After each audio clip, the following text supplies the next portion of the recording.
Alhamdulillahi Rabbil Alamin wassalatu wassalamu ala asyrafil anbiya'i wal mursalin nabiyina Muhammadin wa ala alihi wa sahbihi wa tabi'in wa man tabi'ahum bi ihsanin ila yaumiddin. Qala Allahu jalla wa ala ya ayyuhalladzina amanu taqullaha haqqa tuqatih wa la tamutunna illa wa antum muslimun amma ba'd. Ikhwatal iman rahimani wa rahimakumullah. Alhamdulillah, segala puja dan puji hanya untuk Allah Subhanahu wa taala Rabbul Alamin Ar-Rahmanir Rahim, atas segala limpahan nikmat yang Allah Subhanahu wa taala muliakan kita dengan nikmat tersebut, terutama nikmat Islam dan iman yang Allah Subhanahu wa taala sematkan kepada diri kita semuanya. Walillahil hamdu wal minnah. Ikhwatal iman rahimani wa rahimakumullah. Pada kesempatan ini kita melanjutkan pembahasan kita dari peristiwa perang Badar, yang akhir pembahasan kita terkait tentang mubarazah, yaitu perang tanding antara kaum muslimin dengan orang-orang musyrikin pada waktu itu. Dan ikhwatal iman rahimani wa rahimakumullah, dalam perang tanding itu yaitu antara 3 orang sahabat Nabi sallallahu alaihi wasallam, yaitu Hamzah bin Abdul Muttalib, Ali bin Abi Thalib, dan Ubaidah bin Al-Harith radhiyallahu anhum ajma'in, dengan Syaibah bin Rabi'ah, Utbah bin Rabi'ah, dan Al-Walid ibn Utbah. Ya, Al-Walid ibn Utbah. Dan ini mereka adalah yang mewakili orang-orang musyrikin, dan Allah Subhanahu wa taala binasakan mereka. Ikhwatul iman rahimani wa rahimakumullah. Antum melihat dan mengetahui bagaimana akhir dari mubarazah ini, perang tanding tersebut. Bagaimana mereka melihat di depan mata kepala mereka sendiri 3 tokoh andalan mereka, jagoan-jagoan mereka, mati seketika, mati dalam waktu yang sangat singkat. Ikhwatul iman rahimani wa rahimakumullah. Maka di saat itu mereka tersulut dengan emosinya, tersulut dengan marahnya yang luar biasa. Mereka mengepung kaum muslimin dan seperti ingin menghabisi mereka segera karena sikap itu. Ikhwatul iman, ketika pasukan ini semakin mendekat, mereka mengepung dan orang musyrikin berupaya mendesak kaum muslimin. Di saat itulah mulai terjadi peperangan. Nah, yang pertama kali terkena, pertama kali mati terbunuh adalah seorang sahabat yang bernama Mihja'. Beliau adalah budak yang dimerdekakan oleh Umar ibn Khattab radhiyallahu anhu, yang terkena dengan anak panah dan mati terbunuh. Dan beliau di antara orang yang mati, yang pertama kali mati syahid dari kalangan kaum muslimin. Mihja' maula Umar. Ya, Mihja' ini adalah budak yang dimerdekakan oleh Umar ibn Khattab radhiyallahu anhu, termasuk orang yang minas sabiqin al-awwalin, orang yang pertama masuk Islam, dan kemudian mengikuti perang Badar dan mati radhiyallahu anhu pada peristiwa tersebut. Kemudian Harithah ibn Suraqah. Harithah ibn Suraqah radhiyallahu anhu. Jika antum ingat peristiwa sebelumnya, bahwa Harithah ibn Suraqah radhiyallahu anhu ini yang menjadi pengamat dari Nabi SAW untuk mengamati pasukannya orang-orang musyrikin. Dan dia ketika itu sedang minum dari telaga Badar dan terkena anak panah yang menekan ke lehernya, dan beliau mati terbunuh pada saat itu, dan dia di antara yang mati pertama kali dari kalangan Ansar radhiyallahu anhu. Ikhwatal iman rahimani wa rahimakumullah. Kemudian Harithah ini Ibn Suraqah radhiyallahu anhu, beliau ketika meninggal dunia, mati dalam peristiwa ini, ibunya Ummu Harithah bin Suraqah mendatangi Nabi SAW dan bertanya, "Ya Rabbi Allah, ala tuhaddithuni an Harithah?" Ya Rasulullah, sudahkah engkau menyampaikan kepadaku tentang nasibnya Harithah yang mati terbunuh pada peristiwa perang Badar karena terkena anak panah yang nyasar terkena kepada beliau. Kalau dia di surga, saya sabar ya Rasulullah. Namun kalau dia tidak di surga, saya akan bersungguh-sungguh menangis, mengharap kepada Allah SWT meratapinya kalau dia tidak di surga. Kemudian Nabi SAW menjawab kepada Ummu Harithah ini, "Ya Ummu Harithah, innaha jinanun fil jannah, wa inna ibnaki asaba al-firdaus al-a'la." Dalam hadis ini dalam Sahih Bukhari, Nabi SAW bersabda, "Wahai Ummu Harithah, di surga itu banyak surga. Anakmu di surga yang tertinggi, di surga Firdaus. Di surga Firdaus yang tertinggi." Dalam riwayat yang lain dalam Sahih Bukhari disebutkan, "Waihaki aw habilti aw jannatun wahidatun hiya innaha jinanun katsirah wa innahu fi jannatil firdausil a'la." Dalam riwayat dalam Sahih Bukhari juga, "Wahai Ummu Harithah, kamu tidak paham. Kamu tidak menyadari. Apa kamu tidak bahwa di surga itu tidak satu surga? Banyak surga, kata Nabi SAW. Adapun anakmu Harithah di tempat di surga Jannatul Firdaus yang tertinggi.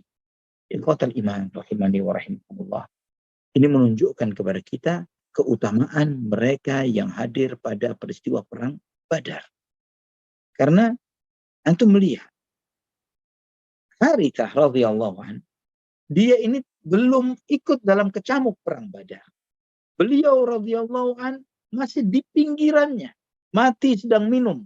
Ketika sedang minum dari telaga Badar, terkena anak panah nyasar yang terkena kepada lehernya dan beliau mati syahid pada saat itu. Dia tidak ikut berkecamuk di dalam peristiwa perang ini. Dan bahkan termasuk yang menjadi pengamat dari jarak jauh yang terkena panah yang nyasar kepada beliau. Ikhwatal iman rahimani wa rahimakumullah. Yang seperti ini beliau menempati surga Firdaus yang tertinggi, yang merupakan surga yang terbaik, yang dialirkan darinya sungai-sungai surga, yang Allah Subhanahu wa taala dan Rasulullah sallallahu alaihi wasallam perintahkan kepada kita ketika meminta surga untuk meminta Jannatul Firdaus, sebagaimana Nabi sallallahu alaihi wasallam sabdakan dalam hadis yang sahih dalam Sahih Bukhari dari Abu Hurairah radhiyallahu anhu. Nabi sallallahu alaihi wasallam bersabda, "Inna fil jannati mi'ata darajah. A'addaha Allahu lil mujahidin fi sabilillah. Ma baina ad-darajataini kama baina as-sama'i wal ard. Fa idza sa'altumullaha fas'alul firdaus fa innahu awsatul jannah wa 'alal jannah wa fawqahu 'arsyur rahman. Wa minhu tufajjaru anharul jannah." Nabi SAW bersabda, sesungguhnya di surga itu ada 100 tingkat. Dan 1-2 tingkat ikhwatal iman. 100 tingkat surga ini. Yang Allah sediakan bagi orang-orang yang berjihad di jalannya. Yang jarak antara satu surga dengan surga di atasnya seperti jarak antara bumi dan langit. Seperti langit dan bumi. Maka jika kalian meminta surga, kata Nabi SAW, mintalah surga Firdaus. Karena surga Firdaus adalah surga yang paling bagus. Surga yang paling tinggi. Atapnya adalah arsy-Nya Ar-Rahman. Arsy-Nya Allah Subhanahu wa ta'ala. Yang dari surga Firdaus dialirkanlah sungai-sungai surga. Ikhwatal iman rahimani wa rahimakumullah. Jika Harithah yang di pinggiran Badar tidak ikut berkecamuk di dalam peperangan, begini kondisinya. Kata Al-Hafidz Ibnu Katsir rahimahullah, beliau mengatakan, "Fama dhannuka biman kana waqi'an fi nahril adu wa aduhum ala thalathati adhafihim adadan wa udada." Bagaimana dengan mereka-mereka yang berada di dalam kecamuk perang Badar, yang mereka berhadapan dengan musuh yang 3 kali lipat dari mereka jumlah dan persenjataan mereka. Ikhwatul iman rahimani wa rahimakumullah. Ketika terjadi kecamuk yang dahsyat ini, di saat itulah Abu Jahal memohon kepada Allah. Abu Jahal pun meminta kepada Allah, Allahumma aqta'una lirrahim wa atana bima la na'rif fa ahnihi al-ghada. Abu Jahal berdoa, ya Allah, orang ini, ya maksudnya Nabi Muhammad SAW, orang yang paling memutus silaturahim di antara kita dan membawa kepada kita sesuatu yang tidak kami ketahui akan kebenarannya. Binasakanlah dia di siang hari ini. Binasakanlah dia di hari ini. Maka Allah Subhanahu wa taala pun menurunkan firman-Nya. Ya, Allah Subhanahu wa taala berfirman di surat Al-Anfal ayat 19. In tastaftihu faqad ja'akumul fath. Wa in tantahu fahuwa khairul lakum. Wa in ta'udu na'ud walan tughni 'ankum fi'atukum syai'aw walau kathurat wa annallaha ma'al mu'minin. Allah Subhanahu wa taala berfirman, ketika kalian memohon pertolongan, maka telah datang kepada kalian pertolongan tersebut. Dan jika kalian berhenti, maka itu lebih baik bagi kalian. Dan jika kalian mengulang, maka kami pun akan mengulang. Dan tidak akan, kelompok kalian yang banyak itu tidak akan bisa menolong kalian walaupun mereka banyak. Dan sesungguhnya Allah Subhanahu wa taala bersama orang-orang yang wa annallaha ma'al mu'minin, dan sesungguhnya Allah Subhanahu wa taala bersama orang-orang beriman. Ikhwatul iman rahimani wa rahimakumullah. Mereka memohon pertolongan. Allah Subhanahu wa taala menyambut permohonan pertolongan mereka sesuai dengan apa yang mereka ucapkan. Mereka memohon pertolongan agar bisa mengalahkan kaum muslimin pada saat itu. Agar Allah membinasakan kelompok yang paling sesat. Karena Abu Jahal mengucapkan di dalam doanya, ya Allah, mereka telah memutuskan tali silaturahim. Mereka membuat agama yang tidak dikenal. Maka Allah mengabulkan. Allah mengabulkan permohonan itu dengan apa? Dengan menghukum siapa yang memutus silaturahim. Dengan menghukum siapa yang membuat kemunkaran di dalam agama. Allah hukum sesuai dengan permohonannya. Dan Allah Subhanahu wa taala kembalikan doa itu kepada mereka. Siapa yang paling sesat dari dua kelompok ini? Siapa yang paling memutus tali silaturahim di antara keduanya ini? Dan kalian sudah tahu. Kalian sudah tahu, wahai orang-orang musyrikin. Dan kalian meminta apa yang kalian telah tahu. Mereka menyadari bahwa mereka lah yang tersesat. Mereka lah yang paling memutus silaturahim. Maka kata Imam Ibnu Katsir ketika menafsirkan ayat ini. Walaupun kalian memiliki jumlah yang banyak. Walau jama'tum minal jumu'i ma'asa an tajma'u. Sebanyak apapun pasukan yang bisa kalian kumpulkan. Fa inna man kana Allahu ma'ahu fala ghalibalah. Siapapun yang bersama Allah, maka tidak akan ada yang bisa mengalahkannya. Fa innallaha ma'al mu'minin. Sesungguhnya Allah bersama orang-orang yang beriman. Dan itulah pasukan Nabi sallallahu alaihi wasallam yang mereka berada bersama Al-Mustafa Muhammad ibn Abdullah sallallahu alaihi wa ala alihi wa sahbihi wasallam. Ikhwatul iman rahimani wa rahimakumullah. Dengan ini Allah Subhanahu wa taala memerintahkan kepada mereka, berhenti. Berhenti kalian memerangi kaum mukminin. Berhenti kalian membela kesyirikan. Berhenti kalian membela kekufuran. Berhenti kalian melawan kaum muslimin. Berhenti kalian dari menentang Allah Subhanahu wa ta'ala dan Rasulnya. Ikhwatal iman rahimani wa rahimakumullah. Jika Allah Subhanahu wa ta'ala telah bersama seseorang. Wa annallaha ma'al mu'minin. Dan sesungguhnya Allah bersama orang-orang. Jika Allah telah bersama orang beriman, siapa yang harus dikhawatirkan? Siapa yang harus ditakuti? Namun ketika Allah berlepas diri dari suatu kaum, kepada siapa mereka harus bersandar? Jika Allah telah berlepas diri dari mereka, jumlah 3 kali lipat, 5, 10 kali lipat, tidak akan bermanfaat. Namun sebaliknya jumlah yang sedikit, yang kecil, tapi Anda bersama Allah, sendirinya Anda adalah banyak. Ketika kita banyak, namun Allah berlepas diri dari kita, banyaknya kita adalah sia-sia. Maka itu yang harus kita perhatikan, ikhwatul iman. Jangan pernah mengandalkan banyak jumlah dan yang lain sebagainya. Namun andalkanlah bahwa kita adalah umat ibadah, umat yang bertakwa kepada Allah, umat yang beriman kepada Allah Subhanahu wa ta'ala. Ikhwatul iman rahimani wa rahimakumullah. Kita mengetahui bahwa sejak Nabi SAW balik ke tempat pemantauannya yang di tempat yang tinggi itu, setelah merapikan shaf, Nabi SAW berdoa, memohon, mengeluh, merintih, meminta kepada Allah Subhanahu wa ta'ala untuk mendapatkan kemenangan, untuk mendapatkan kemuliaan pada hari itu. Nabi SAW berdoa sebagaimana disebutkan dalam riwayat-riwayat yang sahih. Nabi berdoa, Allahumma anjiz li ma wa'adtani. Allahumma inni anshuduka ahdaka wa wa'dak. Allahumma in tasha la tu'bad ba'dal yawm. Allahumma in tahlik hadhihi al-isabatu min ahli al-islami la tu'badu fil ard. Ya Allah, realisasikanlah untukku janjimu yang telah Engkau janjikan kepadaku. Ya Allah, aku memohon menagih kepadamu janjimu yang telah Engkau janjikan kepadaku. Ya Allah, jika Engkau berkehendak, Engkau tidak akan pernah disembah setelah hari ini. Ya Allah, jika yang ada ini dari kaum muslimin binasa, Engkau tidak akan lagi disembah di muka bumi. Dijelaskan oleh para ulama. Sebagaimana Al-Hafidh menyampaikan. Apa yang didoakan oleh Nabi SAW. Karena Nabi SAW tahu. Beliau adalah penutup para nabi. Kalau beliau pada saat itu binasa, pada hari itu beliau binasa, beliau mati syahid bersama kaum mukminin yang bersama beliau, tidak akan ada lagi nabi yang diutus sesudahnya, dan selesai manusia dari beribadah menyembah Allah Subhanahu wa taala, dan orang-orang musyrikin akan terus-menerus melakukan kesyirikannya. Artinya sejak hari itu Allah Subhanahu wa taala tidak akan disembah lagi. Ikhwatal iman rahimani wa rahimakumullah.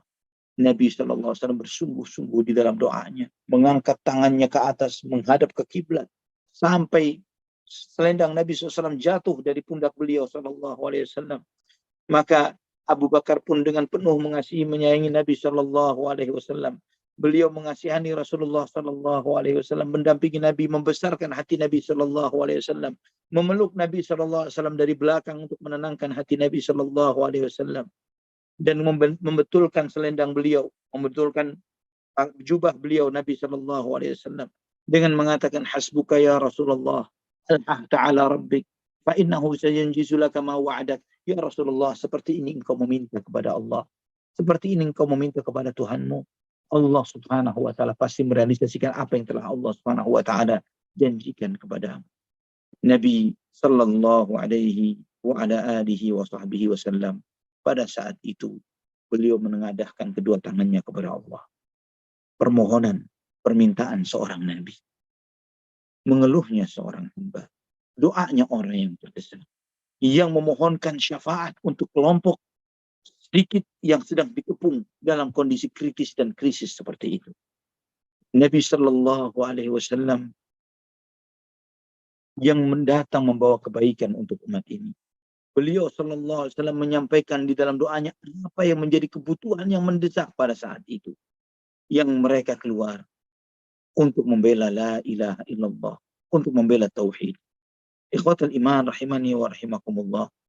Seakan Nabi sallallahu alaihi wasallam menyampaikan di dalam doanya ini bahwa keberadaan pasukan ini sebagai kelanggengan ubudiyah, kelanggengan ibadah di muka bumi. Dan jika mereka terputus, maka terputuslah ibadah kepada Allah Subhanahu wa taala.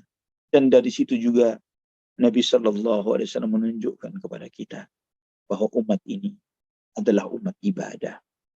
Hubungan kita dengan Allah sebagai hambanya, beribadah kepadanya, menegakkan ibadah kepada Allah Subhanahu wa taala.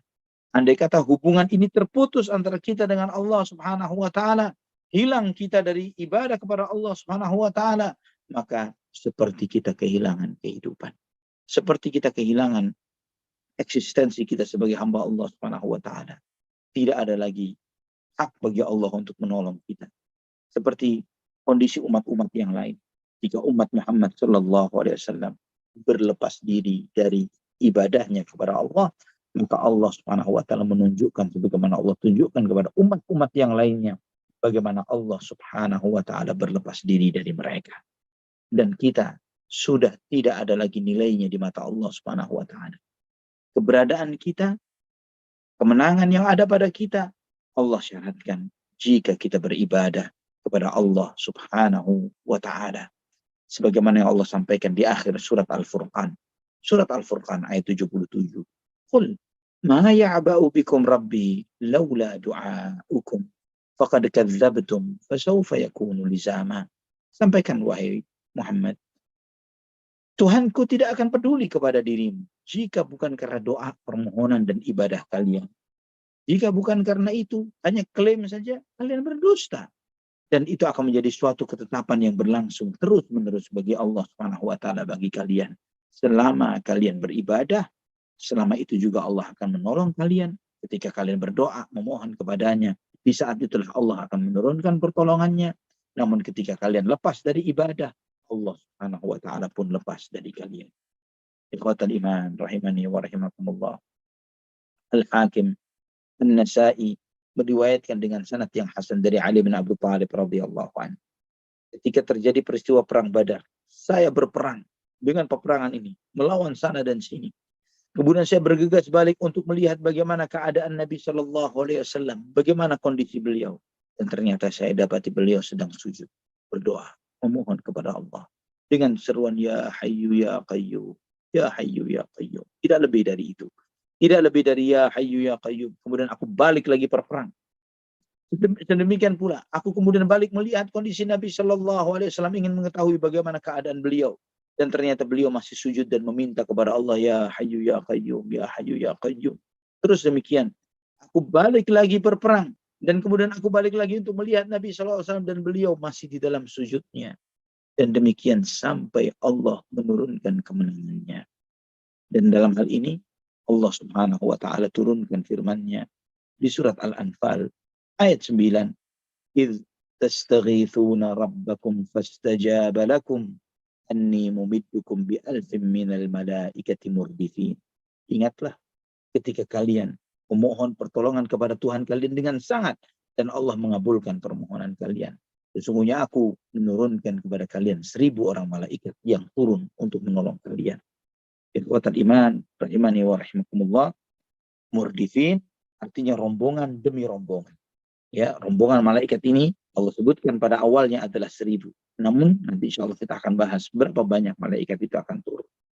Nah, setelah berdoa yang sedemikian rupa Nabi Muhammad SAW berdoa kepada Allah Subhanahu wa taala. Nabi SAW tertidur sejenak. Kemudian beliau terbangun dari tidurnya. Kemudian Nabi SAW bersabda, "Abshir ya Aba Bakar, kana nasrullah, ada Jibrilun akhidun bi'inani farasihi yaquduhu ala thanayahu an-naka'." Bergembiralah wahai Abu Bakar, telah datang pertolongan dari Allah Subhanahu wa taala. Ini malaikat Jibril dengan menunggang kudanya dan menebarkan debu-debu di jalanan. Ikhwatal iman, rahimani wa rahimakumullah. Riwayat ini dihasankan sanadnya oleh Syekh Al-Albani.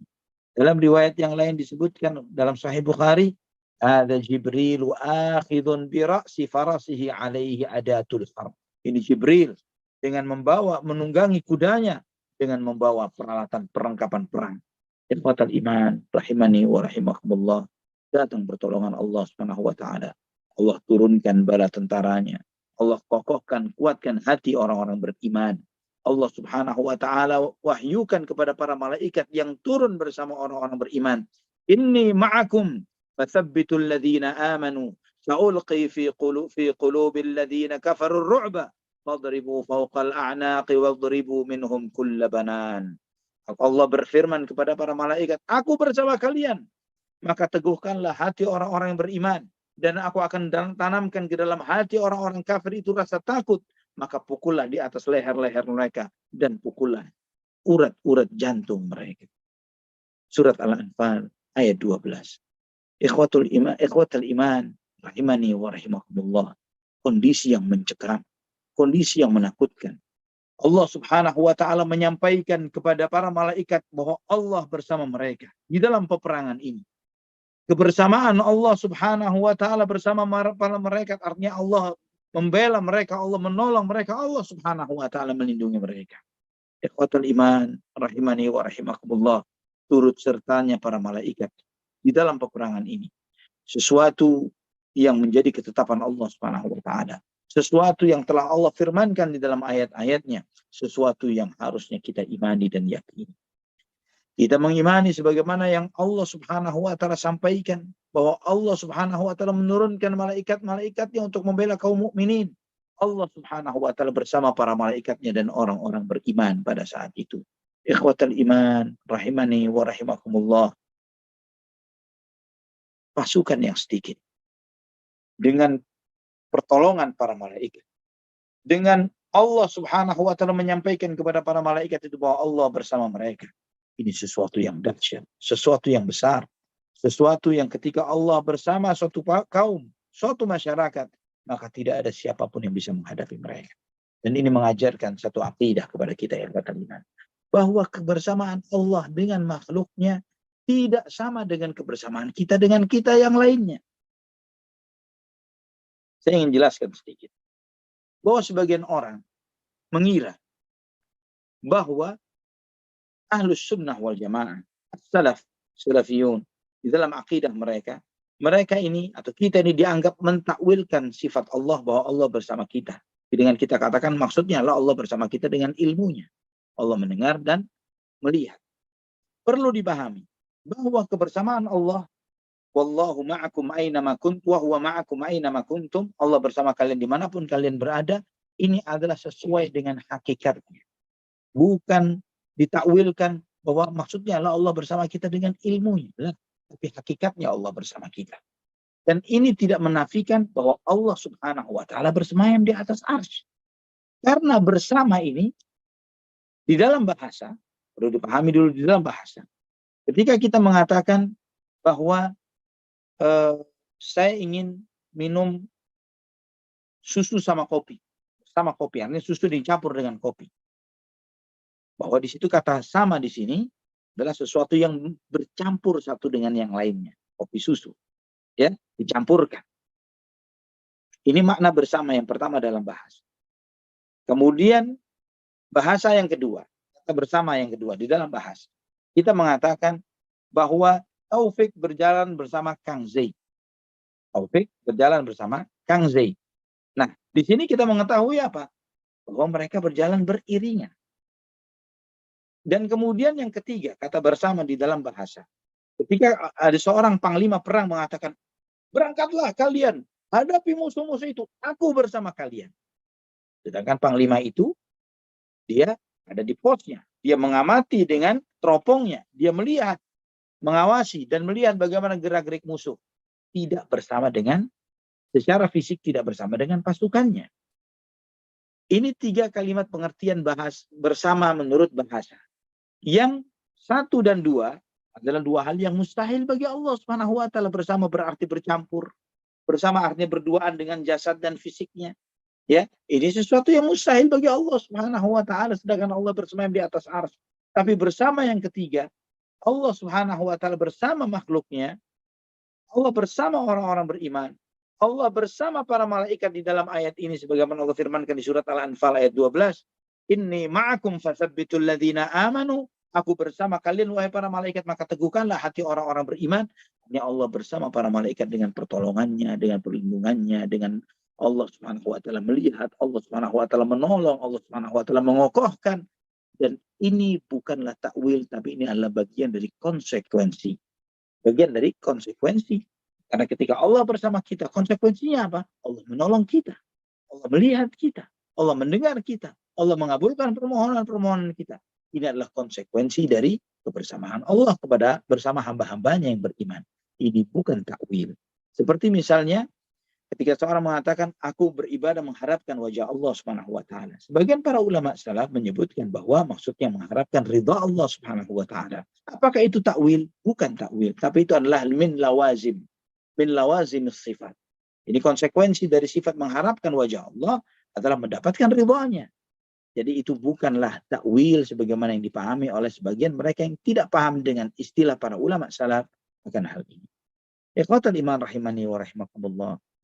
Kemudian Nabi SAW setelah melihat hal ini, datangnya para malaikat dengan berbondong-bondong membela Nabi SAW. Nabi SAW keluar dari tempatnya, dari tempat beliau mengamati pasukan itu dengan memakai baju besinya.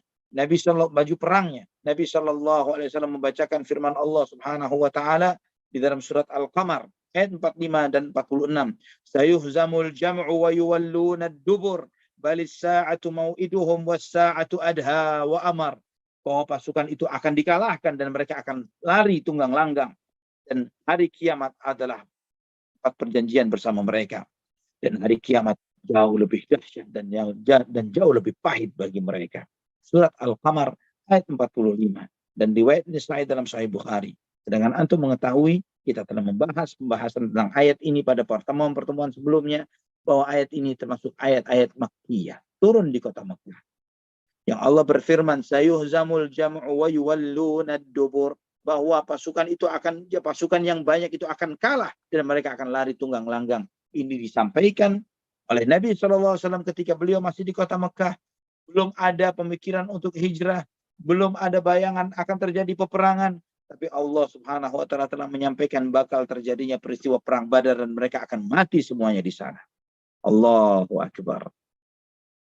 Kemudian dalam Musnad Imam Ahmad dengan sanad yang sahih dari Ali bin Abi Thalib radhiyallahu anhu, Nabi SAW berkata kepadaku, bersabda kepadaku dan juga kepada Abu Bakar pada waktu peristiwa perang Badar, ma'a ahadikuma Jibril wa ma'al akhar Mikail wa Israfilu malakun azimun yashhadul qital.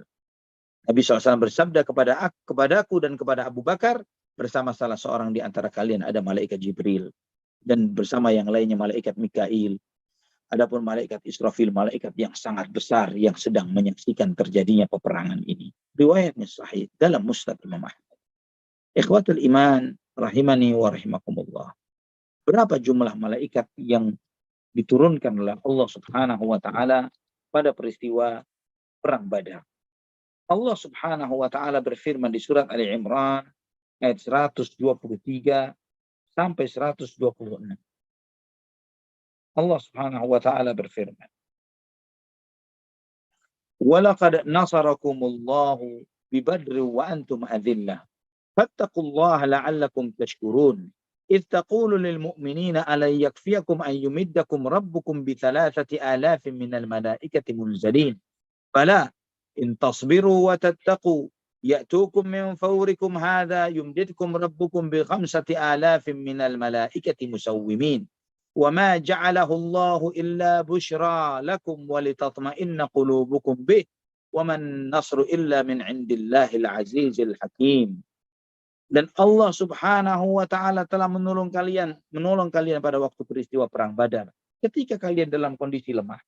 Ketika kalian lemah, dan bertakwalah kalian kepada Allah agar kalian bersyukur kepadanya. Dan ingatlah ketika engkau berkata kepada orang-orang yang beriman, apakah tidak cukup bagi kalian Tuhan kalian menolong kalian dengan 3.000 orang malaikat yang diturunkan oleh Allah?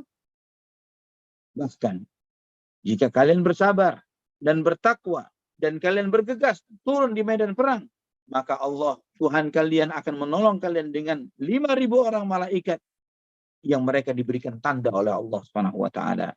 Dan tidaklah Allah jadikan itu kecuali sebagai kabar gembira bagi kalian dan agar hati-hati kalian menjadi tenang, dan tidaklah pertolongan itu kecuali datangnya dari sisi Allah Subhanahu wa taala yang Maha Mulia dan Maha Bijaksana.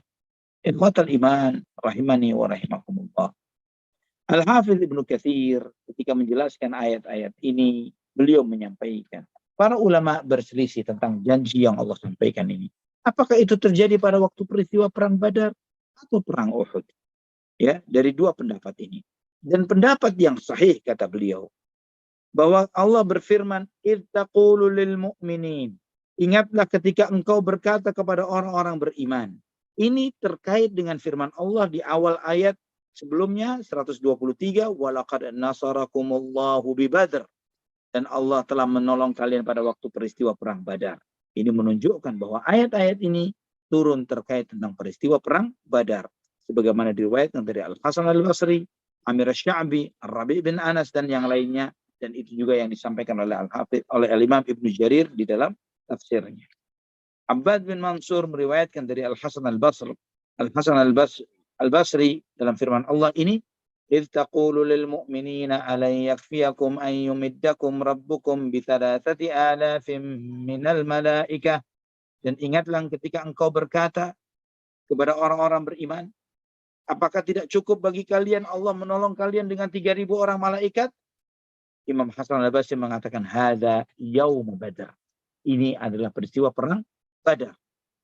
Juga riwayat yang sahih dari yang diriwayatkan oleh Abu Hatim dengan sanad yang sahih kepada Imam Asy-Sya'bi, "Innal muslimina balaghahum yaum Badr." Bahwa telah sampai kepada orang-orang muslimin pada waktu peristiwa perang Badar bahwa Qurs ibn Jabir, ada salah satu tokoh kafir yang membela kaum musyrikin. Maka Allah Subhanahu wa taala berfirman, "Idz taqulu lil mu'minina alan yakfiyakum an yumiddakum rabbukum bi 3,000 minal malaikati munzilin." Ingatlah ketika engkau berkata kepada orang-orang beriman, apakah tidak cukup bagi kalian bahwa Tuhan kalian telah menolong kalian dengan 3.000 orang malaikat yang diturunkan olehnya? Ikhwatal iman, Qatadah mengatakan, "Amaddallahu al-muslimina bi 5,000 minal malaikat." Nabi SAW mengucapkan 3.000, kemudian Allah menurunkan 5.000. Dan juga Ar-Rabi' bin Anas mengatakan Allah Subhanahu wa taala menolong kaum muslimin pada waktu peristiwa perang Badar pertama kali 1.000 orang malaikat. Kemudian ditambah lagi 3.000, kemudian ditambah lagi menjadi 5.000. Dan inilah yang disebutkan karena Allah Subhanahu wa taala menyebutkan bahwa id tastaghithuna rabbakum fastajaba lakum anni mumiddukum bi alfin minal malaikati murdifin. Ingatlah ketika kalian memohon pertolongan kepada Tuhan kalian dan Tuhan kalian mengabulkan permohonan kalian, sesungguhnya aku akan menolong kalian dengan 1000 orang malaikat yang berbondong-bondong. Sebutan murdifin itu artinya rombongan yang dijemput oleh rombongan sesudahnya, dijemput oleh rombongan sesudahnya, sehingga secara keseluruhan malaikat yang turun pada saat itu adalah 5.000 orang malaikat. Ikhwatal iman, rahimani wa rahimakumullah, demikian pula yang disebutkan oleh Imam Al-Bukhari, kata Al-Hafidz Ibnu Katsir, demikian pula yang disebutkan oleh Imam Bukhari dalam sahihnya ketika menjelaskan tentang riwayat-riwayat. Ikhwatal iman, rahimani wa rahimakumullah.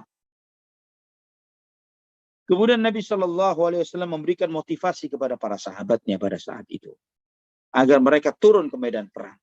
Nabi Shallallahu Alaihi Wasallam memberikan kabar gembira dengan surga. Nabi SAW menyampaikan kabar gembira bahwa para malaikat turun dan mereka semuanya di dalam shaf mereka ini, mereka siap menghadapi musuh-musuh mereka sampai hal itu mendatangkan ketenangan bagi mereka.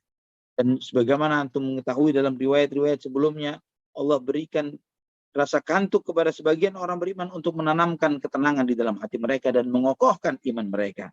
Dan Nabi Shallallahu Alaihi Wasallam bersabda pada saat itu, "Walladzi nafsu Muhammadin biyadihi la yuqatiluhumul yawma rajulun fayuqtalu sabiran muhtasiban muqbilan ghairan mudbirin illa adkhalahu Allahul jannah." Demi Allah yang jiwa Muhammad berada di tangannya, tidaklah salah seorang di antara mereka membunuh salah seorang di antara kalian dan dia mati dalam keadaan bersabar, mengharapkan pahala dari Allah Subhanahu wa taala, menghadapkan dirinya bukan membelakangi, pasti Allah masukkan dia ke dalam surga. Pasti Allah masukkan dia ke dalam surga. Ikhwatal iman rahimani wa rahimakumullah. Ada beberapa kisah menarik yang terdapat di dalam beberapa riwayat-riwayat sirah terkait dengan apa yang dijalani oleh para sahabat radhiyallahu anhum ini. Di antaranya yaitu kisahnya Umair ibn al-Humam radhiyallahu anhu. Umair ibn al-Humam radhiyallahu anhu. Ketika Nabi SAW bersabda, "Qumu ila jannatin 'arduha as-samawati wal ardh." Bergegaslah kamu menyambut surga yang lebarnya selebar langit dan bumi. Maka Umair bin al-Humam al-Ansari radhiyallahu anhu bertanya, "Ya Rasulullah, jannatun 'arduha as-samawati wal ardh?" Ya Rasulullah, surga lebarnya selebar langit dan bumi? Nabi SAW pun mengatakan, iya. Maka Umar pun mengatakan, bahin. Luar biasa. Begitu indah, begitu bagusnya ya Rasulullah. Dia mengucapkan hal itu. Kemudian Nabi SAW bertanya, "Ma yahmiluka ala qawlika bahin." Kenapa engkau mengucapkan itu, wahai Umar? Dia mengatakan, "La wallahi ya Rasulullah illa raja'ata an akuna min ahliha." Aku mengucapkan kalimat ini hanya mengharapkan aku termasuk orang yang masuk ke dalam surga itu ya Rasulullah. Kemudian Nabi SAW bersabda, "Fa innaka min ahliha." Sesungguhnya engkau penghuni surga. Maka dia keluarkan beberapa butir kurma yang dia taruh di tempat penyimpanannya. Dia makan beberapa butir dan kemudian dia mengatakan, "La in ana hayitu hatta akula tamarati hadhihi innaha la hayatun tawilah."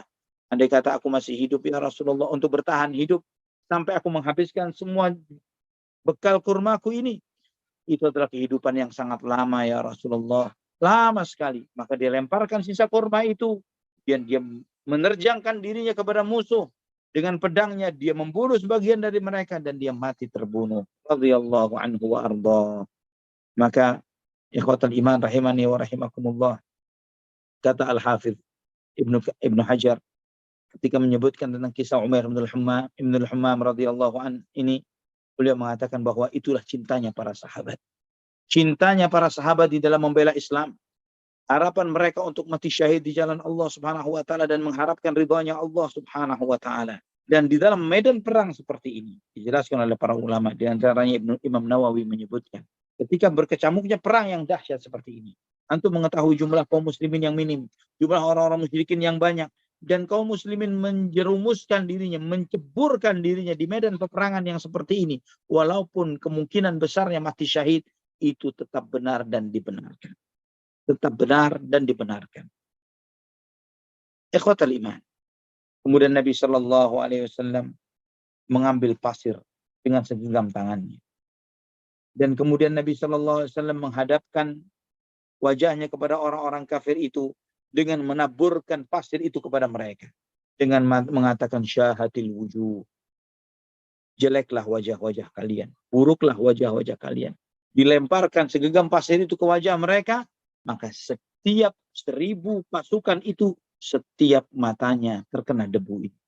Mereka tertutup matanya terkena debu ini. Dan itulah yang Allah firmankan. Allah berfirman, "Wama ramaita idh ramaita walakinnallaha rama." Tidaklah engkau yang melempar ketika engkau yang melempar, namun Allah lah yang melempar kepada mereka. Ikhwatal iman, rahimani wa rahimakumullah. Dalam peristiwa ini, Nabi Shallallahu Alaihi Wasallam pun turut andil di dalam peperangan. Nabi Shallallahu Alaihi Wasallam dengan pribadi beliau yang mulia, beliau turun ke medan perang. Sebagaimana Imam Ahmad meriwayatkan dengan sanad yang sahih dari Ali bin Abi Thalib radhiyallahu anhu. Beliau mengatakan, laqad ra'aituna yauma badrin wa nahnu naludhu bi Rasulillah sallallahu alaihi wasallam. Dan kalian melihat kami ketika terjadi peristiwa perang Badar. Kami semua di sekeliling Nabi sallallahu alaihi wasallam, wa huwa aqrabuna ilal adu wa kana min asyaddin nasi yauma idzin ba'sa. Dan beliau yang paling dekat dengan barisan musuh dan yang paling berani di dalam peperangan itu adalah Rasulullah sallallahu alaihi wasallam. Ikhwatal iman rahimani wa rahimakumullah. Sebagaimana juga Imam Ahmad beriwayatkan dengan dalam musnadnya dengan sanad yang sahih dari Ali bin Abi Thalib radhiyallahu anhu. Beliau berkata, "Lamma hadaral ba's yauma badrin ittaqaina bi Rasulillah sallallahu alaihi wasallam wa kana min asyaddin nas ma kana aw lam yakun ahadun aqraba ilal musyrikin minhu." Ketika berkecamuknya peperangan pada saat itu, kami semuanya mendekat kepada Nabi sallallahu alaihi wasallam dan beliau adalah yang paling kuat dan yang paling berani di antara kami, dan tidak ada yang lebih dekat kepada barisan kaum musyrikin melebihi Rasulullah sallallahu alaihi wasallam. Ikhwatal iman rahimani wa rahimakumullah. Juga Imam Muslim meriwayatkan dalam sahihnya dari Anas bin Malik radhiyallahu anhu. Beliau mengatakan, qala Rasulullah sallallahu alaihi wasallam li ashabihi yaum Badr. Nabi SAW bersabda kepada para sahabatnya pada waktu peristiwa perang Badar. La yataqaddamanna ahadun minkum ila syai'in hatta akuna ana duna. Jangan ada salah seorang di antara kalian yang maju kepada sesuatu kecuali aku yang dekat dengannya, aku yang di hadapannya. Al-Hafidz Ibnu Katsir rahimahullah ketika menjelaskan tentang hal ini, Nabi Shallallahu alaihi wasallam berperang dengan pribadi beliau yang mulia, peperangan yang dahsyat dengan fisik beliau Shallallahu alaihi wasallam.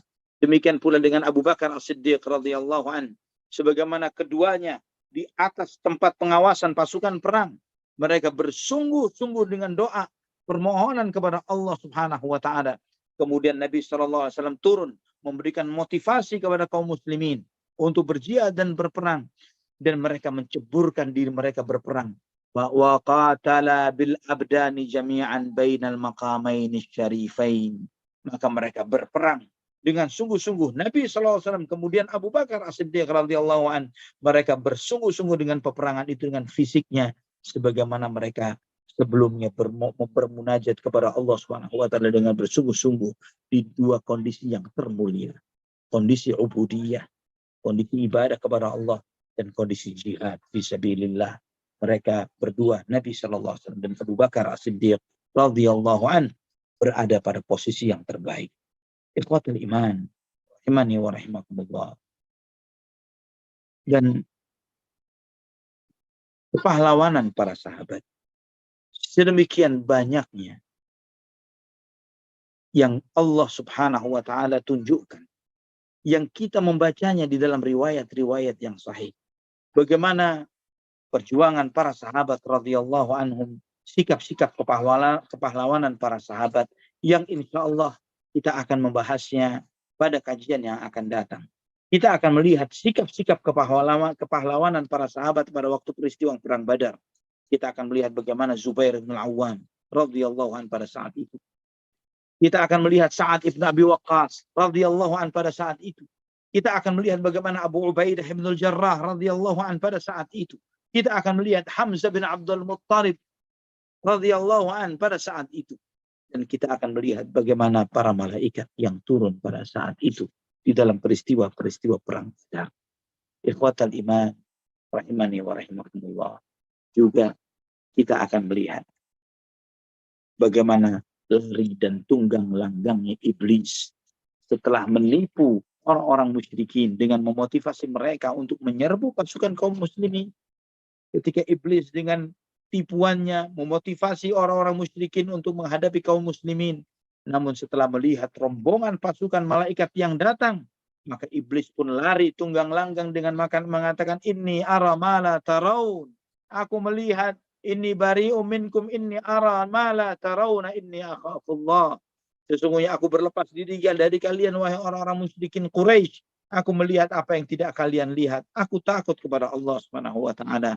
Itu pun nanti kita akan melihat pada kesempatan yang berikutnya, pada kajian yang akan datang, kita akan melihat sikap-sikap kepahlawanan para sahabat radhiyallahu anhum pada peristiwa perang Badar. Wallahu taala ala wa alam bissawab. Barakallahu fiikum.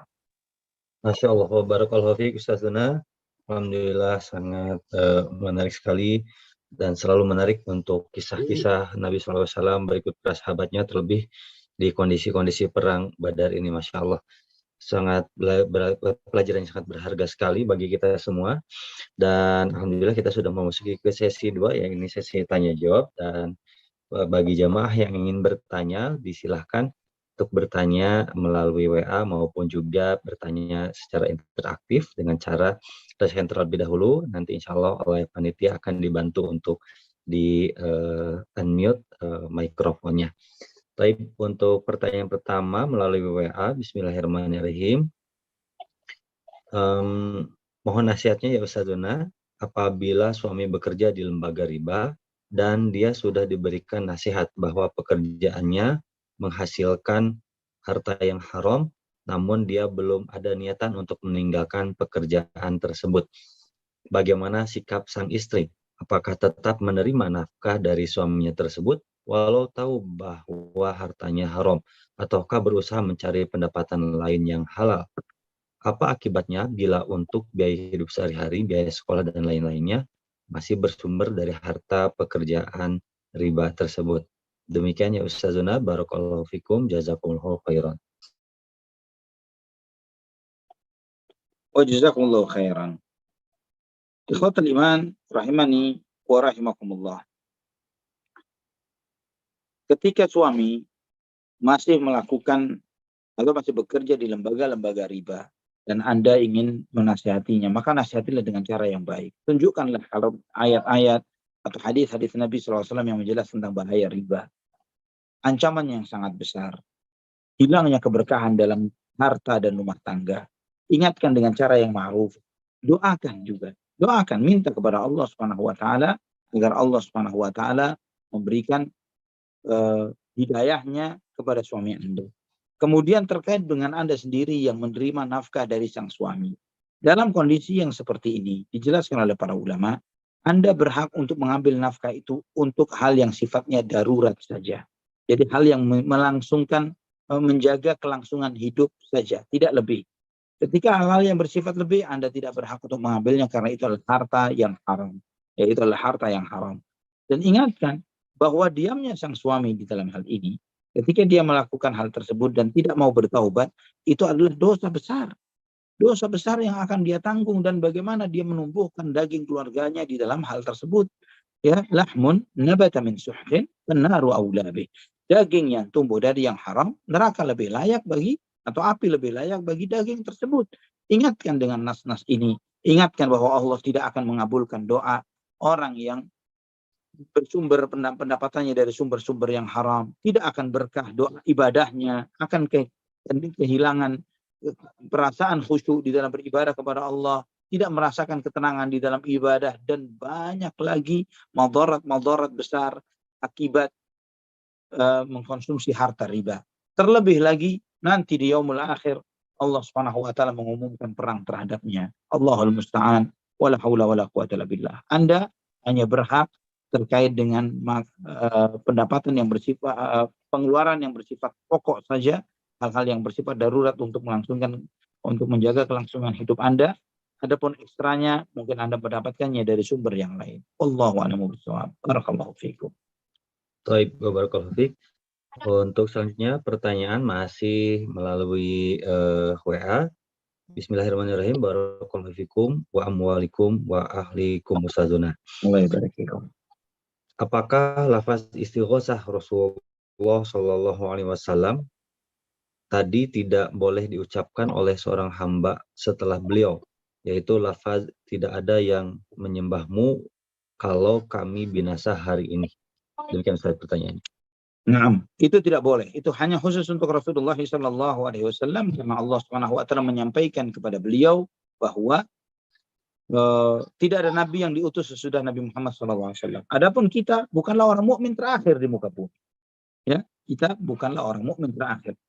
Ketika kita mengucapkan yang seperti itu, kita mengucapkan bukan atas sesuatu yang benar, tapi atas kebohongan, atas dasar kebohongan. Sedangkan Nabi SAW menyampaikan atas apa yang beliau SAW ketahui, bahwa jika beliau SAW mati dalam peristiwa itu bersama orang mukminin yang ada pada saat itu, kesyirikan akan terus terjaga, akan terus langgeng, dan kesyirikan itu akan terus terjadi dan tidak ada yang mengingkarinya.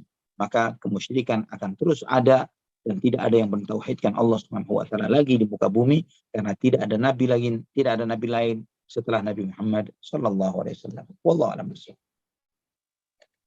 Baik, alhamdulillah. Dua pertanyaan melalui WA sudah dijawab oleh Ustazuna. Selanjutnya barangkali dari jemaah yang ingin bertanya langsung secara interaktif, disilahkan. Di sini ada Bapak Hairus Hamzah ya dari Malaysia, jemaah setia dari Melaka Malaysia.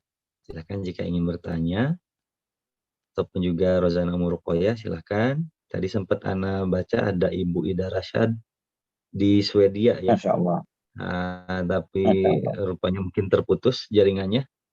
Oke. Baik, rupanya tidak ada lagi yang bertanya Ustaz, mungkin untuk berkenan memberikan kesimpulan untuk malam hari ini. Nah, insya Allah materi kita akan datang tadi telah Anda sampaikan Kang Zai, bahwa sikap-sikap kepahlawanan para sahabat pada peristiwa Perang Badar. Ya, itu yang akan kita bahas pada pertemuan yang berikutnya. Nanti kita akan melihat bagaimana perjuangan kepahlawanan para sahabat radhiyallahu anhum di dalam membela dakwah, di dalam membela agama Nabi kita Muhammad SAW, di dalam berjihad ini. Dan itu semakin memantapkan keyakinan kita untuk kecintaan kita kepada para sahabat radhiyallahu anhum. Ini ada yang raise hand nih Kang Syekh. Baik, silahkan. Lower hand lagi rupanya. Ikhwatal iman, rahimani wa rahimakumullah. Jadi kita melihat bahwa kecintaan kita kepada para sahabat sesuatu yang secara akidah dibangun berdasarkan logika yang memang sesuatu yang wajar. Mustahil seorang umat Muhammad sallallahu alaihi wasallam beliau mencintai Allah, mencintai Nabi sallallahu alaihi wasallam, namun tidak mencintai para sahabat. Bagaimana kita tidak mencintai para sahabat? Bagaimana para sahabat radhiyallahu anhum seperti ini bersama Nabi sallallahu alaihi wasallam, mengorbankan nyawanya, jiwanya, hidupnya untuk Rasulullah sallallahu alaihi wasallam. Itu ketika mereka hidup bersama Rasulullah sallallahu alaihi wasallam. Setelah wafatnya Rasulullah sallallahu alaihi wasallam, mereka menjadi penerus agama ini, yang mereka menyampaikan Al-Quran, menyampaikan sunnah Nabi sallallahu alaihi wasallam, menyampaikan ajaran-ajaran beliau sallallahu alaihi wasallam kepada generasi sesudahnya sehingga sampai kepada kita. Dan dinul Islam yang sampai kepada kita sebagaimana agama yang keluar dari lisan Muhammad ibnu Abdullah sallallahu alaihi wasallam. Ayat-ayat Al-Quran yang kita baca, sebagaimana ayat-ayat yang Allah Subhanahu wa taala firmankan kepada Nabi sallallahu alaihi wasallam. Kemudian juga hadis-hadis Nabi sallallahu alaihi wasallam yang sampai kepada kita, benar-benar sabda-sabda yang sahih, sebagaimana sabda-sabda yang keluar dari lisan Nabi kita Muhammad sallallahu alaihi wasallam yang mulia. Dan kita layak bersyukur kepada Allah Subhanahu wa taala dan berterima kasih kepada mereka. Berterima kasih kepada para sahabat. Maka itulah yang diajarkan oleh Allah Subhanahu wa taala, "Walladzina ja'u min ba'dihim yaquluna rabbana ighfir lana wa li ikhwanina alladhina sabaquna bil iman wa la taj'al fi qulubina ghillan lil ladzina amanu rabbana innaka ra'ufur rahim." Dan orang-orang yang datang setelah generasi para sahabat, mereka berkata, "Rabbana ighfir lana." Wahai Rabb kami, ampunilah kami. Ampunilah orang-orang yang telah mendahului kami di dalam beriman. Rabbana ighfir lana wa li ikhwanina alladhina sabaquna bil iman wa la taj'al fi qulubina ghillan lil ladzina amanu. Dan ya Allah, jangan sampai Engkau jadikan di dalam hati kami ada rasa dengki, rasa jengkel terhadap orang-orang yang beriman, terhadap orang-orang itu ya Allah. Wa la taj'al fi qulubina ghillan lil ladzina amanu rabbana innaka ra'ufur rahim. Sesungguhnya Engkau Maha Pengasih ya Allah, dan Engkau Maha Penyayang. Semoga sikap ini, hati yang seperti ini senantiasa ada di dalam hati kita sampai ya Rabb ya Karim, sampai Allah Subhanahu wa taala pertemukan kita bersama Rasulullah sallallahu alaihi wasallam, bersama Abu Bakar, bersama Umar, bersama para muhajirin wal ansar radhiyallahu anhum fi jannatil a'la, fi jannatil firdausil a'la, di surga firdaus yang tertinggi. Amin ya rabbal alamin. Aqulu qawli hadza subhanakallahumma wa bihamdik asyhadu an la ilaha illa anta astaghfiruka wa atubu ilaik. Wassalamu alaikum warahmatullahi wabarakatuh. Waalaikumsalam warahmatullahi wabarakatuh. Syukran jazakallahu khairan ya